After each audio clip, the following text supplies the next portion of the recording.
Welcome to Wisdom Sessions. I'm Zoe, and today we have a question that honestly broke my heart when I first read it. It's about love, trust, and betrayal within a family. With us today is the Master, whose profound insights have helped countless people navigate life's most painful moments. Master, thank you for being here. It's always beautiful to explore these questions together. Let's begin. Our question today comes from a listener who wishes to remain anonymous. She's a woman in her 70s who worked her entire life saving every penny. She has 3 children, 2 daughters and 1 son. She always believed that a son would be her final pillar of support in old age. But when she fell ill, her son convinced her to hand over her land deed and all her life savings in gold, promising to keep them safe. Now that she's recovered, she's discovered the land is sold, the gold is gone, and her son tells her coldly that the house belongs to him now. She can stay or leave. It's up to her. She writes to us in tears, asking, "Why did I give birth to such a child? What wrong have I done to deserve this pain, betrayed by the very one I love most?" Master, your thoughts. This mother's pain touches something very deep. The deepest suffering in this world is not being deceived by strangers, but being betrayed by the one you gave life to. I feel her anguish. But before we point fingers at the son, we must look deeper at something crucial. Why did this mother trust so blindly that she placed her entire life into another person's hands? You see, people do not suffer because they were deceived once. They suffer because they refuse to awaken after being deceived. This is the real tragedy. Let me explain what I call blind love. Blind love is the root of all suffering in relationships. When love lacks awareness, when affection lacks clarity, even a mother's sacred love for her child becomes the very chain that binds her own heart. This is not love. This is unconsciousness wearing the mask of love. This mother believed that love means giving everything, sacrificing everything, surrendering everything. But I want to tell you something very important. True love is not about giving everything away. True love means helping your child stand on their own feet, not on your shoulders. There's a vast difference between these two. She forgot one sacred truth that every parent must remember. A child doesn't need a mother to guard wealth. A child needs a mother who guards her own dignity, her own awareness, her own light. When she signed that paper transferring the land, she didn't just hand over property. She handed over something far more precious. She handed over her blind faith that blood ties could never betray her. But here's what most people don't understand. Blood does not sustain the soul. The body of a child may come from you, yes, but its spirit, its consciousness, that belongs to itself. A child may grow up surrounded by love, fed by love, nurtured by love. But without awareness, even that love can turn into weakness. I do not say she was wrong to love her son. Love is never wrong. But she was wrong to forget that love also requires the light of wisdom. Love without wisdom is the seed of every tragedy you see in human relationships. This is what I want people to understand. That distinction between love and blind love is so important. It's not about loving less. It's about loving with awareness. Master, she also asks, how could a son do this to his mother? What creates this kind of betrayal?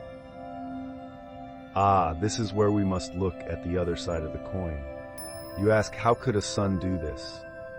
Let me tell you, that child never learned the boundary between love and possession, between receiving and taking, between gratitude and entitlement. He saw his mother always yielding, always forgiving, always enduring, always sacrificing. And unconsciously, deep in his being, he began to believe something very dangerous. He believed, my mother exists to sacrifice for me. This is her purpose. This is her duty. This is what mothers do. And once a person believes that someone exists only to serve them, their love begins to die. It is replaced by something ugly called selfishness, entitlement, ownership. The mother becomes not a person, but a resource to be used. But listen carefully. This is not merely the fault of one son. This is the fault of a society, a culture, a conditioning that teaches filial piety is power over one's parents. That taking care of your parents means they owe you their possessions, their dignity, their peace. This is a complete perversion of what true filial love means. Let me tell you what true filial love is. True filial love is not about providing food and shelter for your mother. Any hired servant can do that. True filial love is about not making her cry. It is about not becoming the source of her tears. It is about honoring the life she gave you by living with integrity, with consciousness, with compassion. Such a powerful teaching. So what would you say to this mother now, Master? What can she do? If that mother were sitting here before me today, I would hold her hands and I would tell her this: do not try to reclaim the land. Do not try to reclaim the gold. Instead, reclaim your peace. Reclaim your dignity. Reclaim your freedom from bitterness. Because if you keep clinging to resentment, if you keep replaying this betrayal in your mind, if you keep asking why, you will lose something far more precious than land or gold. You will lose the rest of your life to bitterness and pain. Take this as a lesson that life has given you. A painful lesson, yes, a cruel lesson perhaps, but a lesson nonetheless. You have learned that love without awareness, affection without light, kindness without wisdom, all of these can turn even your greatest virtue into your deepest suffering. So now let it go. Not to absolve your son of his actions, not to say what he did was right, but to rescue your own soul from drowning in the swamp of pain and hatred. This is not for him. This is for you. Remember this truth. Forgiveness is not forgetting what happened. Forgiveness is ceasing to let the wound control the rest of your life. It is taking back your power from the person who hurt you. When you forgive, you set a prisoner free, and then you discover that prisoner was you. That's beautiful and so liberating.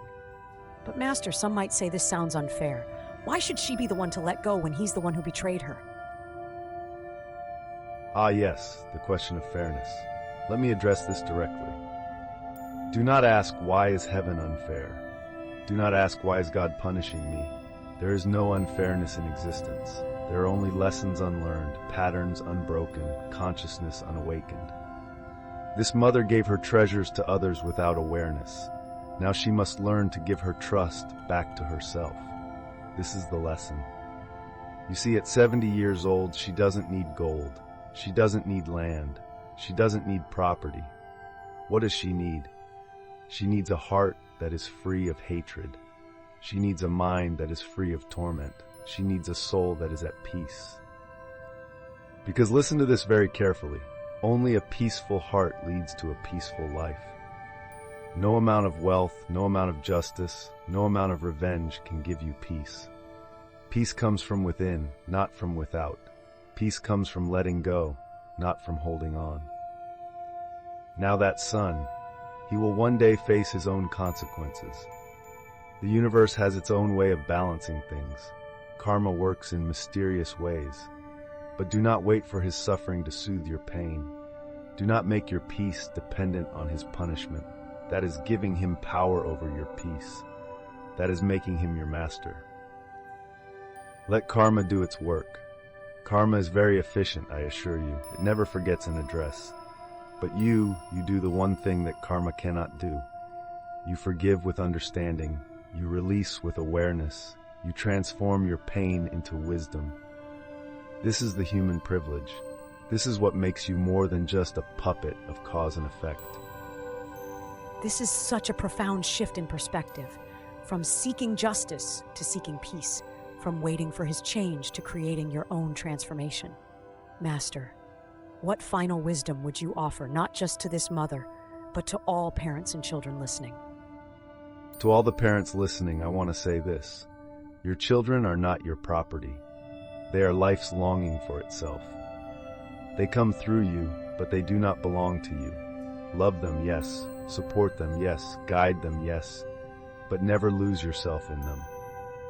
Never make them the purpose of your existence. Never sacrifice your awareness on the altar of blind affection. Guard your dignity as fiercely as you guard their well-being. Teach them not by sacrificing everything, but by showing them what it means to live with self-respect, with boundaries, with consciousness.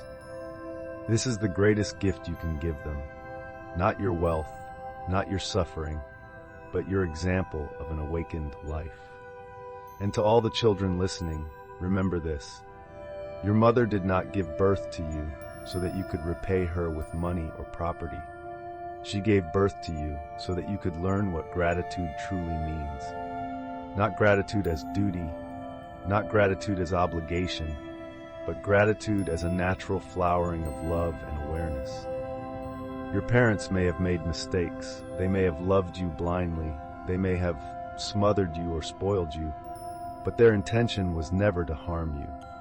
Whatever they did in unconsciousness, in conditioning, in the darkness of unawareness.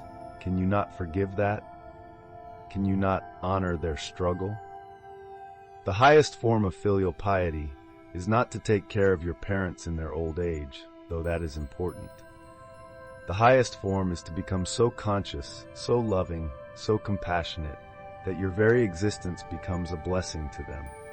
That when they see you, they feel, my life was worthwhile. My sacrifices bore fruit. Not fruit of gold, but fruit of consciousness. Thank you, Master. I think this teaching will resonate deeply with so many people. Parents who have loved blindly, and children who need to understand the weight of betrayal they carry. For our listener who wrote this question, I hope you hear the Master's message. You have lost land and gold, but if you can release the hatred from your heart, you still possess the most precious thing, your dignity, your peace, your freedom. And perhaps this pain can become your greatest teacher, showing you how to love without losing yourself. May this teaching bring light to all who hear it. Parents, love wisely. Children, honor deeply. And everyone, remember that forgiveness is not weakness. It is the ultimate strength. If this session touched your heart, please subscribe to our channel. Leave a comment sharing your thoughts and turn on notifications so you never miss our wisdom sessions. Share this with someone who needs to hear it today. Until next time, may you walk in awareness and peace. May you all find the light within.